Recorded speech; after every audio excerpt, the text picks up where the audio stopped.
A veces las palabras más sencillas son las que más se esconden, ¿verdad? Pensemos en la palabra hija. Parece simple, directa, pero ¿y si os dijera que su significado va mucho, mucho más allá de la familia? Hoy vamos a hacer un viaje para descubrir cómo esta palabra se transforma, desde el vínculo más íntimo hasta una identidad espiritual que nos abarca a todos. Vale, pues para empezar vamos a la raíz de todo, al griego original, tujater. La traducción fácil, la que todos conocemos, es una niña o hija. Pero ojo que hay un matiz clave. También puede significar descendiente o incluso habitante. Y es justo ahí, en ese pequeño detalle, donde se empieza a abrir todo un mundo de posibilidades. Es la pista que nos va a guiar. Bien, aquí tenemos nuestra hoja de ruta. Empezaremos con lo básico, con la palabra en sí. Luego nos meteremos de lleno en algunas historias de sanación muy potentes. Veremos cómo hija pasa a ser un símbolo para todo un pueblo. Exploraremos su lado más conflictivo y a la vez profético. Y terminaremos en lo más alto, el concepto de las hijas de la fe. Venga, pues empezamos por lo conocido, por lo que tenemos todos en casa. Hija como sinónimo de parentesco, ese lazo biológico, ese vínculo directo que forma el núcleo de una familia. Y ahora la cosa se pone interesante. Vamos a ver cómo esta palabra, tan familiar, se convierte en el corazón de historias llenas de drama, de fe y de una necesidad que roza la desesperación. Es que, imaginaos la escena, la angustia de este hombre, Jairo, que era alguien importante, pero en ese momento es solo un padre. Su hija, nos dicen, está a punto de morir o acaba de hacerlo. Y en esa frase, en ese ruego, está todo, el dolor y la última gota de esperanza. La palabra hija aquí es el centro absoluto de todo. Y esa misma desesperación la vemos aquí, con la mujer cananea. De nuevo, una madre luchando con uñas y dientes por su hija. Y su petición no es un susurro, es un grito, una insistencia que demuestra que no se va a rendir por nada del mundo.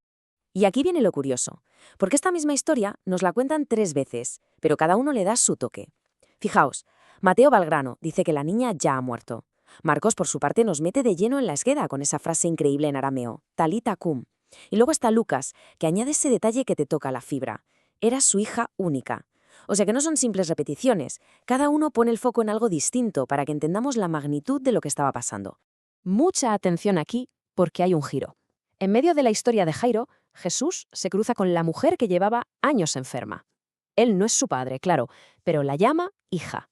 De repente, la palabra ya no habla de sangre, sino de fe. Es un título que ella se gana con su propia confianza. Y el círculo se sigue abriendo.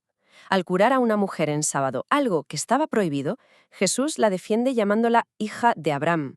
Con esto no solo la cura, sino que la está restaurando por completo, le está devolviendo su dignidad y su lugar legítimo dentro de la comunidad, de su herencia espiritual.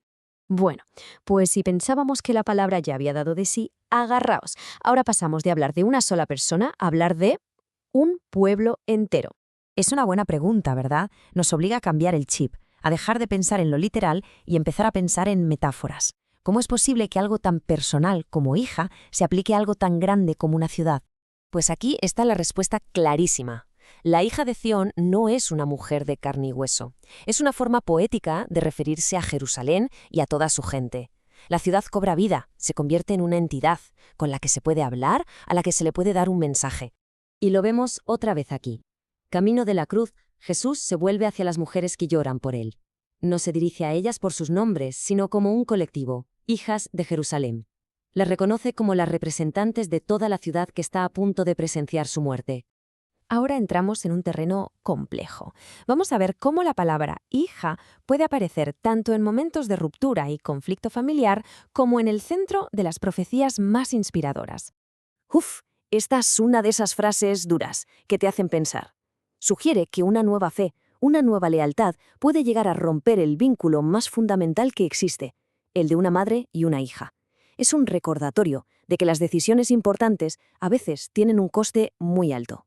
Y en el otro lado de la balanza tenemos esto, un contraste brutal. Esta profecía que recupera Pedro en Pentecostés es una promesa increíble. A las hijas se les dará una voz espiritual, un papel protagonista. No serán espectadoras, sino profetas. Y que nadie piense que esto es solo teoría. Los textos nos dan nombres y apellidos. Ahí tenemos a Ana, hija de Fanuel, una profetisa reconocida en el templo. Y tiempo después a las 4 hijas de Felipe el Evangelista, de las que se dice, sin más, que profetizaban. La promesa se estaba cumpliendo. Y con todo esto llegamos a la cima de nuestro viaje, al punto donde hija deja de ser una palabra y se convierte en una identidad espiritual que lo cambia todo. Este esquema lo resume a la perfección. Hemos visto cómo el significado se ha ido expandiendo como las ondas en el agua. Empezamos con el parentesco, lo más pequeño y concreto. Saltamos a un colectivo, a una ciudad, luego a un linaje espiritual como ser hija de Abraham. Y finalmente llegamos a una identidad que no depende de nada ni de nadie, solo de la fe. Y aquí está la clave de todo, la promesa final. El título de hijo o hija se abre para todo el mundo. Ya no importa de dónde vengas, ni quién seas. Es una invitación universal a formar parte de una nueva familia, una adopción espiritual que lo engloba todo. Así que nos vamos con una pregunta flotando en el aire. Si hemos visto que esta palabra puede ser mucho más que familia, que puede ser identidad, herencia y promesa, ¿qué implica entonces asumirla de verdad? ¿Qué significa en lo más profundo ser un hijo o una hija? Ahí queda eso.